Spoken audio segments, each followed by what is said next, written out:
أعوذ بالله من الشيطان الرجيم.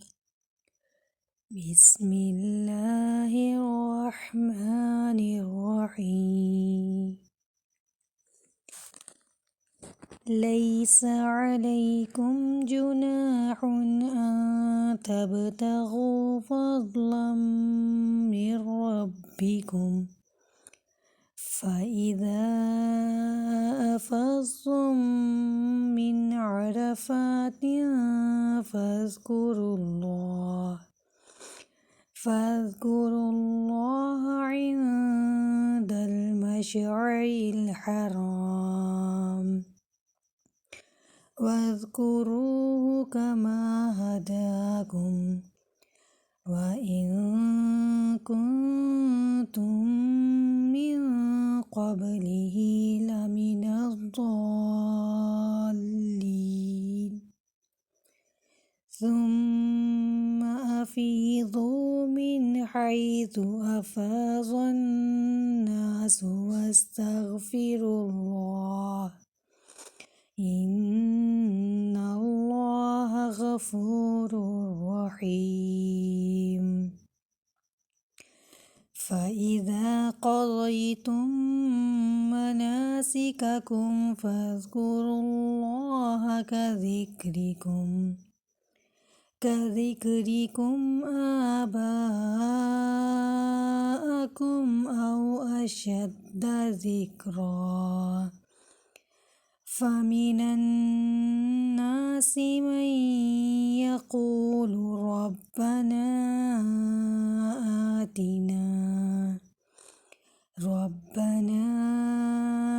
آتنا في الدنيا وما له في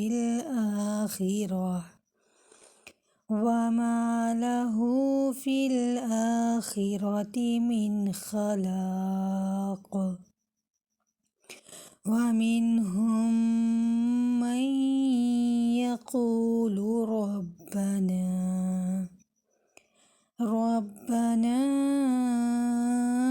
آتنا في الدنيا حسنة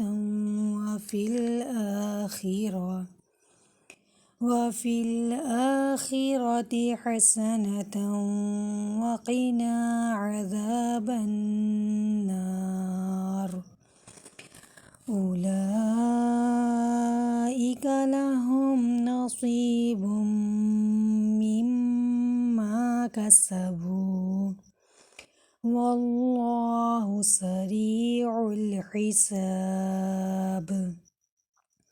واذكروا الله في أيام معدودات،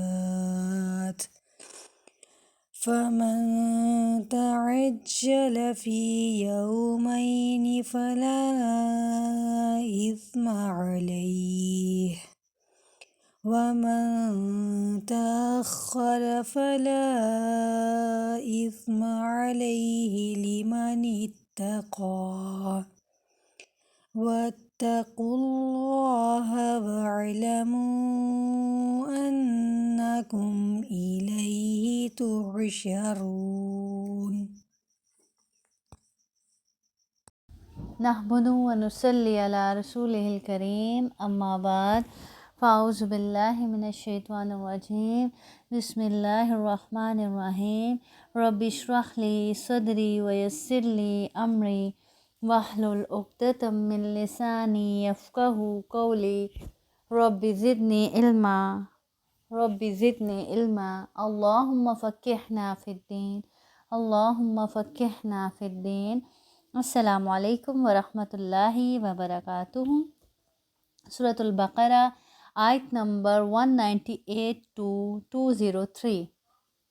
لیسا نہیں، علیکم تم پر، جناحن کچھ گناہ، ان کے تبتغوا تم تلاش کرو، فضلاً فضل، من ربکم اپنے رب کا، فَإِذَا پھر جب، افضتم تم لوٹو، من عرفات سے، فاذکروا اللہ تو یاد کرو اللہ کو، عند المشعر الحرام، نزدیک مشعر حرام کے، وَاذْكُرُوهُ اور اسے یاد کرو، کما جیسے، ہداکم اس نے سکھلایا تمہیں، وَإِنْ اور بے شک، تم تھے، من قبلہ اس سے پہلے، لَمِنَ الضَّالِّينَ البتہ ناواقفوں میں سے، گمراہوں میں سے، ثم پھر، افیضوا تم لوٹو، من حیثو جہاں سے، افاد الناس لوٹیں سب لوگ، واستغفروا اللہ اور مغفرت چاہو اللہ سے، ان اللہ بے شک اللہ، غفور الرحیم بخشنے والا، رحم کرنے والا ہے۔ فَإِذَا پھر جب، قضیتم تم ادا کر چکو، مناسککم اپنے حج کے کام کو، فاذکروا اللہ تو یاد کرو اللہ کو، کذکرکم جیسے تم یاد کرتے تھے، آباءکم اپنے باپ دادوں کو، او یا اشد اس سے بھی زیادہ، ذکرن یاد کرو، ذکر کرو، فمن الناس پھر لوگوں میں سے، من یقول وہ ہے جو کہتا ہے، ربنا اے ہمارے رب، آتنا دیں ہمیں، فی الدنیا دنیا میں، وما اور نہیں، لہو اس کے لیے، فی الآخرتی آخرت میں، من خلاق کچھ حصہ، ومنہم اور کوئی ان میں سے، من یقول وہ جو کہتا ہے، ربنا اے ہمارے رب، آتینا دے ہمیں، فی الدنیا دنیا میں، حسنتاً بھلائی، وفی الآخرتی اور آخرت میں، حسنتاً بھلائی، وقنا اور بچا ہمیں، عذاب النار آگ کے عذاب سے، اولئک یہی لوگ، لہم ان کے لیے ہے، نصیب حصہ، مما اس میں سے جو، کسبوا انہوں نے کمایا، واللہ اور اللہ، سریع الحساب جلد حساب لینے والا ہے، وَاذْكُرُوا اور یاد کرو، اللہ کو، فی ایام معدودات گنتی کے چند دنوں میں، فمن پس جو کوئی، تعجل جلدی چلا گیا، فی یومین 2 دن میں ہی، فلا تو نہیں، اسما کوئی گناہ، علیہ اس پر،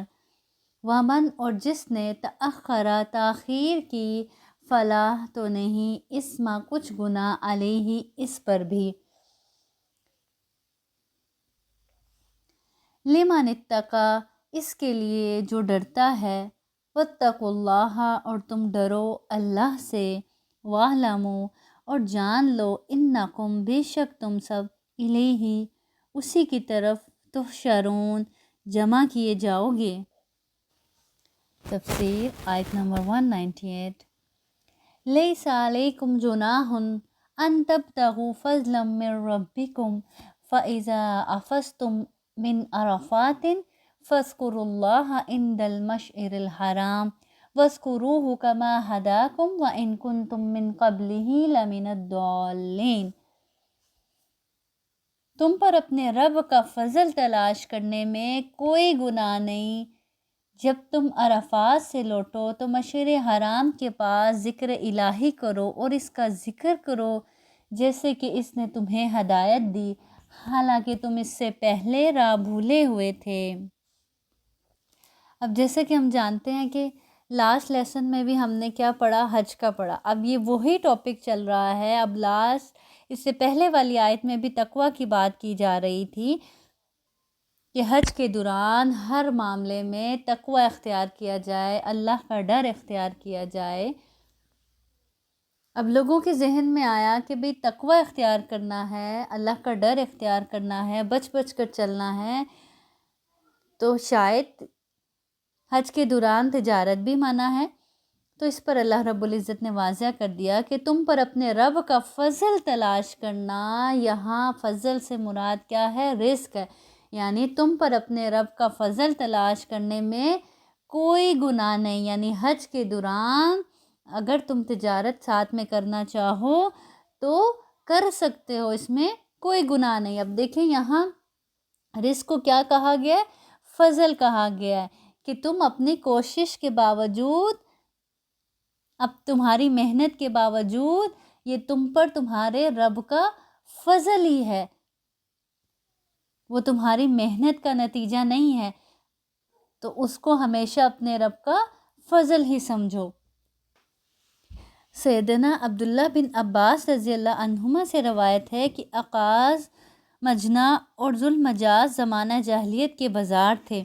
لوگوں نے موسم حج میں تجارت کو گناہ سمجھا تو اللہ تعالیٰ نے یہ آیت نازل فرما دی، لیس علیکم جناح ان تبتغوا فضلا من ربکم، تم پر کوئی گناہ نہیں کہ اپنے رب کا کوئی فضل تلاش کرو۔ اب دیکھیں حج میں تجارت کی اجازت تو ہے، لیکن اسی چیز کو مقصد نہ بنا لیا جائے۔ فوکس انسان کا کہاں ہو؟ اپنے رب کو راضی کرنا اپنی عبادت میں۔ ہاں اس کے دوران اگر کوئی خرید و فروخت ہو جائے، تجارت ہو جائے تو اس میں کوئی حرج نہیں ہے، لیکن اس میں اس بات کا خاص خیال رکھا جائے کہ اب اس تجارت کے چکر میں ایسا نہ ہو کہ عبادت، اتنی خوبصورت عبادت کی روح ہی نکل جائے۔ پھر اسی آیت میں اللہ رب العزت آگے فرما رہے ہیں، جب تم عرفات سے لوٹو تو مشعر حرام کے پاس ذکر الہی کرو اور اس کا ذکر کرو جیسے کہ اس نے تمہیں ہدایت دی، حالانکہ تم اس سے پہلے راہ بھولے ہوئے تھے، بھٹکے ہوئے تھے، گمراہ تھے۔ اللہ نے تمہیں راہ راست دی، اللہ نے تمہیں مناسک سکھائے، اپنی عبادت کے طریقے سکھائے۔ اب 9 ذی الحجہ کو زوال آفتاب سے غروب شمس تک میدان عرفات میں وقوف حج کا سب سے اہم رکن ہے، جس کی بابت حدیث میں کہا گیا الحج عرفہ، عرفات میں وقوف ہی حج ہے۔ یہاں مغرب کی نماز نہیں پڑھنی ہے، بلکہ مزدلفہ پہنچ کر مغرب کی 3 رکعت اور عشاء کی 2 رکعت قصر جمع کر کے 1 اذان اور 2 اقامت کے ساتھ پڑھی جائیں گی۔ مزدلفہ ہی کو مشعر حرام کہا گیا ہے کیونکہ یہ حرم کے اندر ہے۔ یہاں ذکر الہی کی تاکید ہے، یہاں رات گزارنی ہے، اور رات گزارنے میں کیسے؟ رات یہاں پر سونا ہے، اور وہ سونا بھی یہاں پر کیا ہے؟ عبادت ہے۔ کیوں سونا ہے؟ تاکہ صبح پھر نئی صبح کے ساتھ آرام کے بعد اور اچھے سے اپنے رب کی عبادت کی جا سکے اور باقی کے مناسک حج ادا کیے جا سکیں۔ اب فجر کی نماز اندھیرے میں یعنی اول وقت میں پڑھ کر طلوع آفتاب تک ذکر میں مشغول رہا جائے۔ طلوع آفتاب کے بعد مینا جایا جائے گا۔ تو یہاں پہ اس آیت میں یہ اسی عرفات کا اور مشعر حرام یعنی مزدلفہ کا ذکر کیا گیا ہے کہ عرفات سے لوٹو تو پھر کیا کرو؟ مشعر حرام کے پاس ذکر الہی کرو اور اس کا ذکر کرو جیسے کہ اس نے تمہیں ہدایت دی ہے، جو اللہ رب العزت نے تمہیں طریقے سکھائے ہیں اسی طرح سے اس کو یاد کرو، اس کا ذکر کرو۔ پھر اگلی آیت میں اللہ رب العزت فرما رہے ہیں ثم افیضوا من حیث افاض الناس واستغفروا اللہ ان اللہ غفور الرحیم، پھر تم اس جگہ سے لوٹو جس جگہ سے لوگ لوٹتے ہیں اور اللہ تعالیٰ سے طلب بخشش کرتے رہو، یقیناً اللہ تعالیٰ بخشنے والا مہربان ہے۔ اب جو ترتیب حج کی بتائے گی اس میں کیا ہے کہ عرفات جانا اور وہاں وقوف کر کے واپس آنا کیا ہے؟ ضروری ہے، لیکن عرفات چونکہ حرم سے باہر ہے اس لیے قریش مکہ عرفات تک نہیں جاتے تھے بلکہ مزدلفہ سے ہی لوٹ آتے تھے۔ اس لیے اللہ رب العزت نے حکم دیا جہاں سے سب لوگ لوٹ کر آتے ہیں وہیں سے لوٹ کر آؤ، یعنی عرفات سے تم بھی لوٹ کر آؤ۔ اللہ کے گھر میں اللہ کی عبادت کے لیے سب برابر ہیں، اللہ کی عبادت کا جو طریقہ ہے وہ سب کے لیے ایک سا ہے۔ ایسا نہیں ہے کہ غریبوں کے لیے نماز کا طریقہ اور ہوگا، امیروں کے لیے اور ہوگا، نہیں، اللہ نے جو عبادت کے طریقے سکھا دیے وہ ہم سب کے لیے ایک ہیں۔ اسی لیے تو ہم کہتے ہیں نا سورۃ فاتحہ میں ایاک نعبد، کہ ہم سب تیری عبادت کرتے ہیں، وہ ایاک نستعین، اور تجھی سے مدد مانگتے ہیں۔ تو ہم سب اپنے رب ہی کی عبادت کرتے ہیں اور اسی طریقے پر کرتے ہیں جو ہمارے رب نے ہمیں سکھایا، اور اسی طریقے پر کرنی بھی چاہیے۔ تو اللہ تعالیٰ کہہ رہے ہیں پھر تم بھی اس جگہ سے لوٹو جس جگہ سے سب لوگ لوٹتے ہیں، یعنی تم بھی عرفات جاؤ اور پھر وہاں سے لوٹ کر آؤ۔ اور کیا خصوصی بات کی گئی؟ وَاسْتَغْفِرُ اللَّهَ، اللہ سے بخشش طلب کرتے رہو۔ ہر کام کرتے ہوئے تم اللہ کی عبادت کر رہے ہو، لیکن ہر رکن ادا کرتے ہوئے اپنے رب سے بخشش مانگتے رہو۔ کیوں بخشش مانگتے رہو؟ کہ اللہ کہیں کوئی کمی ہو گئی معاف کر دینا، اللہ ہم سے قبول کر لینا۔ اللہ پاک ایسا نہ ہو کہ اتنی مشقت کرنے کے باوجود ہم خالی ہاتھ رہ جائیں۔ اب یقین جانیں جب انسان حج کرتا ہے اور اتنی مشقت سے گزر رہا ہوتا ہے، اتنی مشقت ہوتی ہے کہ بعض اوقات انسان کو لگتا ہے کہ شاید یہ اس کی گھڑی، یہ اس کا آخری لمحہ ہے اس زندگی میں، اس دنیا میں۔ ایسی ایسی مشقت سے گزرتا ہے انسان، اور جو واقعی حقیقتاً اللہ کے لیے کر رہا ہوتا ہے نا، تو اس کی یہی خواہش ہوتی ہے، یہی تمنا ہوتی ہے کہ اللہ تعالیٰ قبول کر لینا، اللہ جی کوئی کمی پیشی ہوگی معاف فرما دینا۔ اور جو دنیا کے لیے کر رہا ہوتا ہے وہ کہتا ہے ہائے بڑی مشقت ہے، او میرے ساتھ وہ ہو گیا، مجھے وہاں سے اس نے دھکا دے دیا، مجھے یہاں سیٹ نہیں ملی، مجھے صحیح جگہ نہیں ملی مینا میں۔ وہ انہی باتوں میں الجھا رہتا ہے۔ اور جو خالصتاً حقیقتاً اللہ کی رضا کے لیے کر رہا ہوتا ہے، اس کی فکر کچھ اور ہی ہوتی ہے، اس کی نظر کچھ اور ہی چیزوں پہ ہوتی ہے۔ وہ کہتا ہے کہیں مجھ سے کوئی کمی تو نہیں رہے گی، یہ والا مناسک حج ادا کرنے میں کہیں کوئی کمی تو نہیں رہے گی، اللہ جی معاف کر دینا، اللہ جی مجھے بخش دینا، یہ عبادت اپنی بارگاہ میں قبول کر لینا، اللہ اتنی محنت اتنی کوشش جو کر رہا ہوں اللہ تیرے لیے کر رہا ہوں، تو بس اس کو قبول کر لینا، اور جو ہاں کوئی کمی پیشی مجھ سے ہوگی اللہ جی اس کو معاف کر دینا۔ ان اللہ غفور الرحیم، بے شک اللہ بے حد بخشنے والا رحم کرنے والا ہے کن لوگوں کے لیے؟ جو اللہ سے بخشش مانگتے ہیں، ان کے لیے غفور الرحیم ہے۔ تو قدم قدم پر اللہ کا ڈر اور اللہ سے بخشش طلب کرتے رہو۔ پھر آگے اللہ رب العزت فرماتے ہیں فَإِذَا قَضَيْتُم مَنَاسِكَكُمْ فَاذْكُرُوا اللَّهَ كَذِكْرِكُمْ آبَاءَكُمْ أَوْ أَشَدَّ ذِكْرًا فَمِنَ النَّاسِ مَن يَقُولُ رَبَّنَا آتِنَا فِي الدُّنْيَا وَمَا لَهُ فِي الْآخِرَةِ مِنْ خَلَاقٍ۔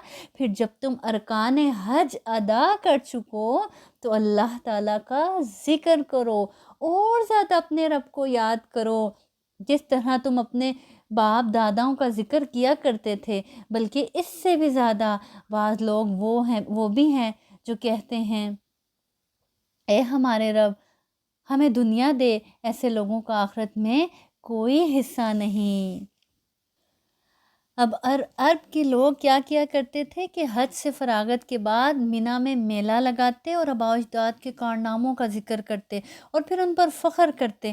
تو مسلمانوں کو یہاں کیا کہا جا رہا ہے کہ جب تم 10 ذی الحجہ کو یعنی کنکریاں مارنے، قربانی کرنے، سر منڈوانے، طواف کعبہ اور صحیح صفا و مروہ سے فارغ ہو جاؤ، تو اس کے بعد جو 3 دن میں مینا میں قیام کرنا ہے تو وہاں خوب اللہ کا ذکر کرو، خوب اپنے رب کو یاد کرو، خوب تکبیرات پڑھو، جیسے جاہلیت میں تم اپنے آباء و اجداد کے تذکرے کر کے فخر کیا کرتے تھے، تو اس کی جگہ اپنے رب کا ذکر کرو، جیسے ان کا ذکر کرتے تھے، جیسے ان کے قصے بیان کرتے تھے، یہاں پر اپنے رب کو یاد کرو، اس سے بھی زیادہ جس طرح تم اپنے آباء و اجداد کے کارناموں کو یہاں بیٹھ کر یاد کیا کرتے تھے، اس سے بھی زیادہ یہاں اپنے رب کا ذکر کرو۔ اور عموماً آج بھی ایسا ہی ہوتا ہے کہ لوگ جب اس مشقت سے فارغ ہوتے ہیں نا، یہ 10 ذی الحجہ کو جو یہ اتنے سارے کام کرنے ہوتے ہیں، جب اس سے فارغ ہوتے ہیں اور پھر مینا میں جو وہ 3 دن گزارنے ہوتے ہیں، وہ یوں ہی گزار رہے ہوتے ہیں گپ شپ میں، موبائلز پہ، اور میں نے خود اپنی آنکھوں سے دیکھا ہے کہ لوگ ان دنوں میں مینا میں جو ٹھہرے ہیں، کیا گپ شپ ہو رہی ہے، گپ شپ کس بارے میں، اپنے اپنے کارناموں کا ذکر کیا جا رہا ہے.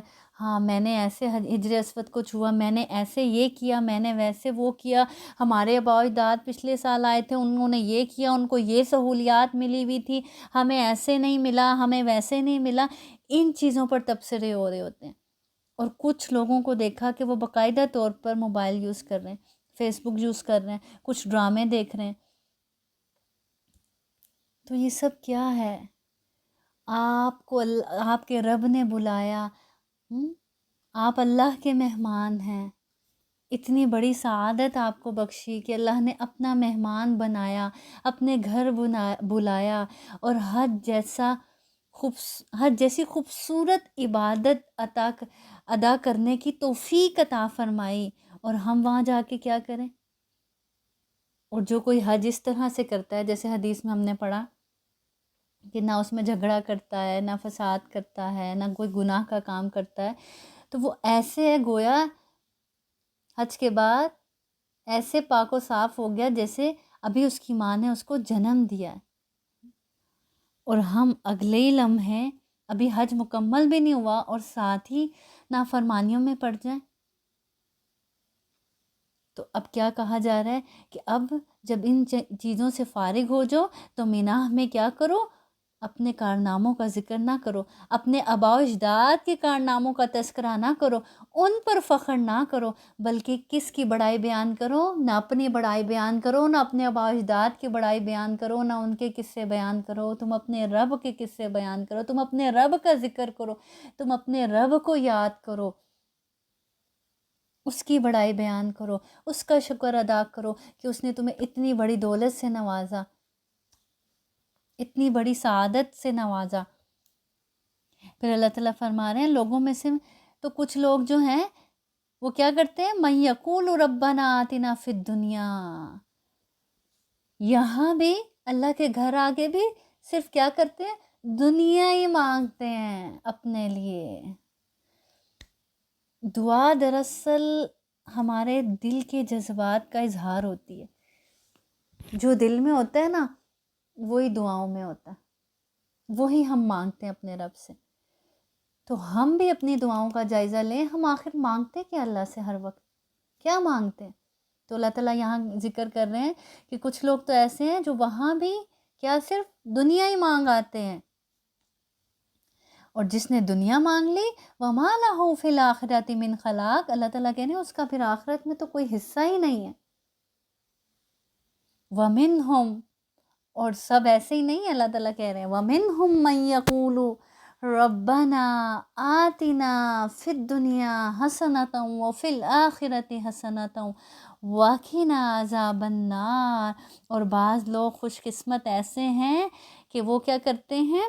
وہ کہتے ہیں اے ہمارے رب ہمیں دنیا میں بھی بھلائی عطا کر اور آخرت میں بھی بھلائی عطا فرما، اور اب ہمیں عذاب جہنم سے نجات دے. وہ صرف دنیا نہیں مانگ کر آتے، وہ دنیا کے ساتھ ساتھ اپنی آخرت بھی مانگ کر آتے ہیں اور دونوں جہانوں کی بھلائیاں مانگتے ہیں. اور یہی صحیح طریقہ ہے دعا کا کہ انسان اپنے لیے دنیا کے ساتھ ساتھ آخرت بھی مانگے، آخرت پہلے مانگے، آخرت کو نہ بھولے جو ہمیشہ کی زندگی ہے.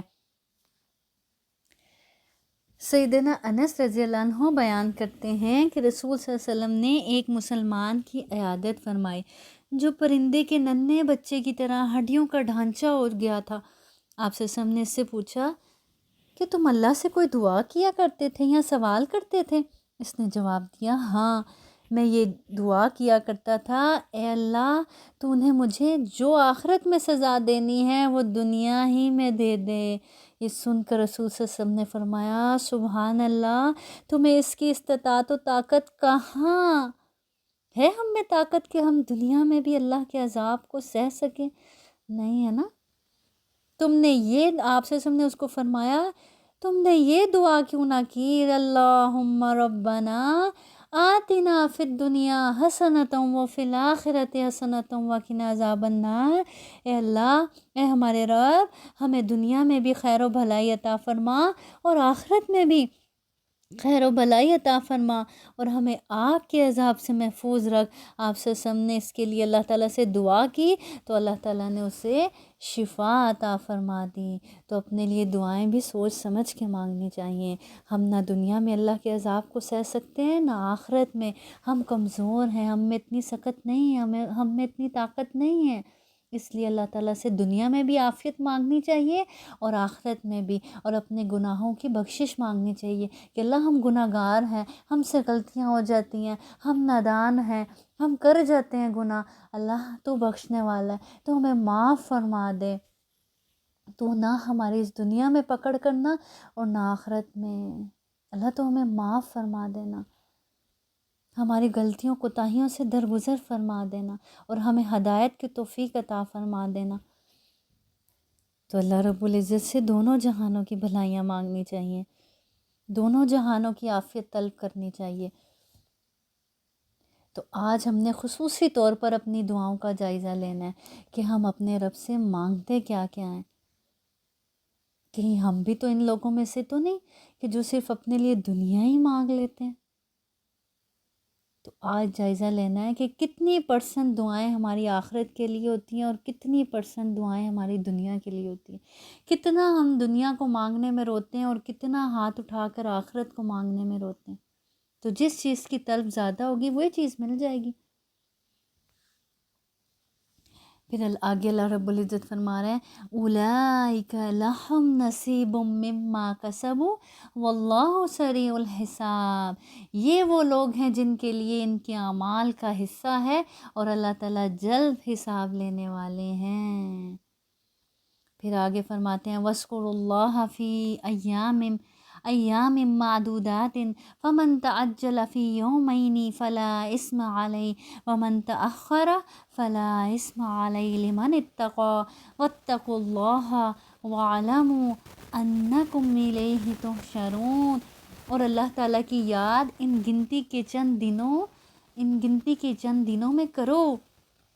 2 دن کی جلدی کرنے والے پر بھی کوئی گناہ نہیں اور جو پیچھے رہ جائے اس پر بھی کوئی گناہ نہیں، یہ پرہیزگار کے لیے ہے۔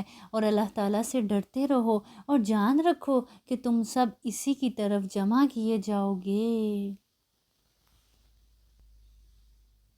ایام معدودات سے یہاں کیا مراد ہے؟ ایام تشریق جو منی میں گزارے جاتے ہیں، یعنی 11، 12 اور 13 ذوالحجہ۔ ان میں ذکر الہی یعنی بآواز بلند تکبیرات مسنون ہیں، صرف فرض نمازوں کے بعد ہی نہیں جیسا کہ ایک ضعیف حدیث کی بنیاد پر مشہور ہے، بلکہ ہر وقت یہ تکبیرات پڑھی جائیں، اللہ کی بڑائی بیان کی جائے، اللہ اکبر اللہ اکبر اللہ اکبر لا الہ الا اللہ اللہ اکبر وللہ الحمد۔ تکبیرات کیوں بیان کی جائیں؟ کہ انسان نے جو اتنی خوبصورت عبادت کی، اتنی محنت کی، اس میں کوئی اپنا کمال نہ سمجھے، اللہ کی توفیق سے سب ہوا، اس لیے اپنے رب کی بڑائی بیان کرے ان دنوں میں کہ جو بھی ہوا میرے رب کی توفیق سے ہوا، میرے رب کے اذن سے ہوا، میں تو کسی قابل نہ تھا، مجھ سے میرے رب نے یہ سب کروا لیا، یہ تو میرے رب کی توفیق ہے، میرے رب کی عطا ہے، اس لیے اس کی بڑائی بیان کی جائے اور دل میں کسی قسم کا کوئی فخر نہ آئے۔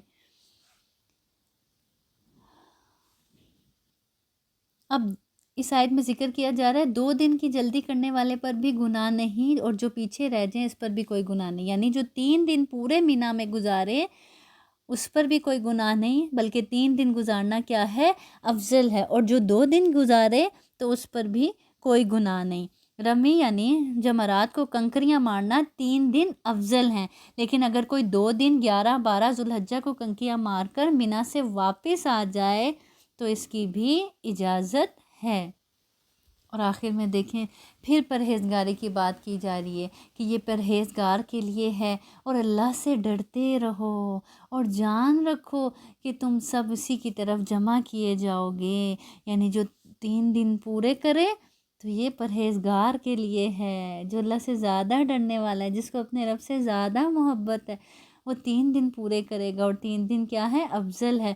اور اللہ سے ڈرتے رہو، ہر معاملے میں اللہ سے ڈرتے رہو، اور جان رکھو کہ تم سب اسی کی طرف جمع کیے جاؤ گے۔ لمحہ بلمحہ ڈرو، ڈرو اس بات سے کہ کہیں تمہاری کسی بات سے کسی کو اذیت تو نہیں پہنچ گئی، تمہارے کسی عمل سے کسی کو تکلیف تو نہیں پہنچ گئی، یا تمہاری عبادت میں کسی طرح کی کوئی کمی تو نہیں آ گئی، تمہارے اخلاص میں کمی تو نہیں آ گئی، تمہارے خشوع میں کمی تو نہیں آ گئی۔ ہر معاملے میں قدم قدم پر اپنے رب سے ڈرتے رہو، لوگوں سے معاملہ کرتے ہوئے، اللہ کی عبادت میں کرتے ہوئے، اللہ کو یاد کرتے ہوئے۔ پھر اللہ تعالیٰ فرما رہے آخر میں وَاعْلَمُوا أَنَّكُمْ إِلَيْهِ تُحْشَرُونَ، جان رکھو کہ تم اسی کی طرف پلٹنے والے ہو، اسی کی طرف جمع کیے جاؤ گے۔ جیسے آج حج کے دن تم سب یہاں اللہ کی پکار پر جمع ہوئے ہو، اسی طرح یاد رکھو کہ اللہ کے ہاں بھی تم سب یوں ہی اکٹھے کیے جاؤ گے۔ اور حج واقعی آخرت کے دن کی یاد دلاتا ہے، آخرت کی یاد دلاتا ہے، قیامت کی یاد دلاتا ہے۔ تو یہ وہ آیات ہیں جن میں مناسک حج سکھائے گئے ہیں۔ بہت ہی خوبصورت عبادت ہے۔ اللہ تعالیٰ آپ سب کو لے کر جائے، اللہ تعالیٰ ہم سب کو لے کر جائے اور بار بار لے کر جائے، اور اللہ تعالیٰ ہمیں مقبول عبادتیں کرنے کی توفیق عطا فرمائے۔ ایسی عبادتیں، ایسے کام جو اللہ کے ہاں مقبول ہو جائیں، اللہ کی بارگاہ میں قبولیت مل جائے ان کو۔ بالکل ایسے ہی دیکھیں جیسے حضرت ابراہیم علیہ السلام جب اللہ تعالیٰ کا گھر بنا رہے تھے تو کیا دعا کر رہے تھے؟ اتنا بڑا نیک کام کر رہے ہیں، اللہ کا گھر تعمیر کر رہے ہیں، خانہ کعبہ تعمیر کر رہے ہیں، اتنی محنت کر رہے ہیں اللہ کے گھر کو بنانے میں، اور کیا دعا کر رہے ہیں؟ ربنا تقبل منا، فکر کس بات کی؟ اللہ ہم سے قبول کر لینا۔ تو ہماری بھی ہر نیکی کے بعد، پھر چاہے وہ حج جیسی اتنی خوبصورت اتنی بڑی نیکی ہی کیوں نہ ہو، اس کے بعد بھی کوئی فخر و غرور نہ آئے کہ اب میرے نام کے ساتھ حاجی لگ جائے یا حاجن لگ جائے، نہیں، بس فکر کیا ہو؟ اللہ تعالیٰ بس قبول کر لینا، اللہ آپ کی بارگاہ میں میرا یہ عمل قبول ہو گیا ہو، اللہ آپ نے اس کو قبولیت بخش دی ہو، اور اس کے ذریعے ہمارے گناہوں کو معاف کر دیا ہو۔ وآخر دعوانا ان الحمد للہ رب العالمین، سبحان ربک رب العزت عما یصفون، وسلام علی المرسلین، والحمد للہ رب العالمین، والحمد للہ رب العالمین۔ سبحانک اللہم وبحمدک، اشہد ان لا الہ الا انت، استغفرک واتوب الیک۔ السلام علیکم ورحمۃ اللہ وبرکاتہ۔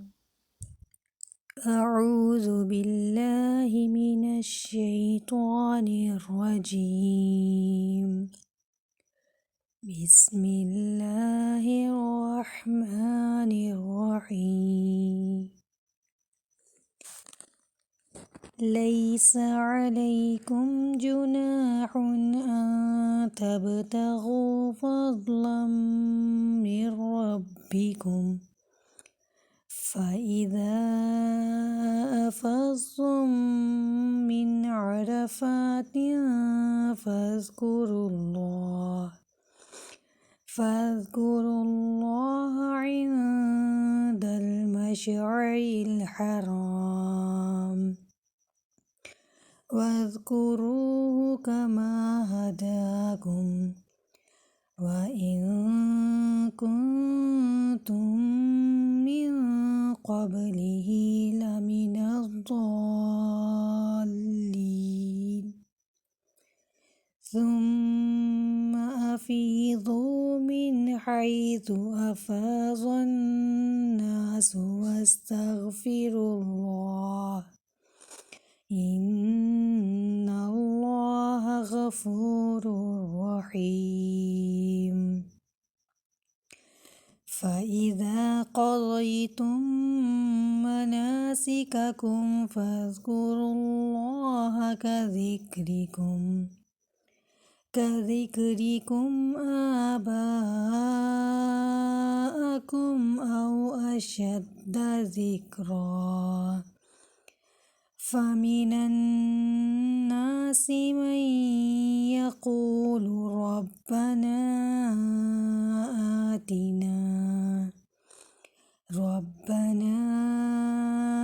آتنا في الدنيا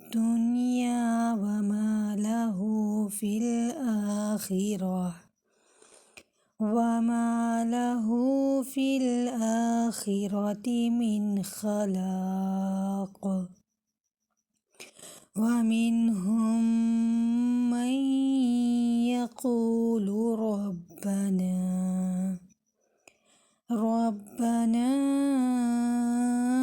آتنا في الدنيا حسنة وفي الآخرة حسنة وقنا عذاب النار أولئك لهم نصيب مما كسبوا والله سريع الحساب واذكروا الله في أيام معدودات فمن تعجل في يومين فلا إثم عليه ومن تأخر فلا إثم عليه لمن اتقى واتقوا الله واعلموا أنكم إليه تحشرون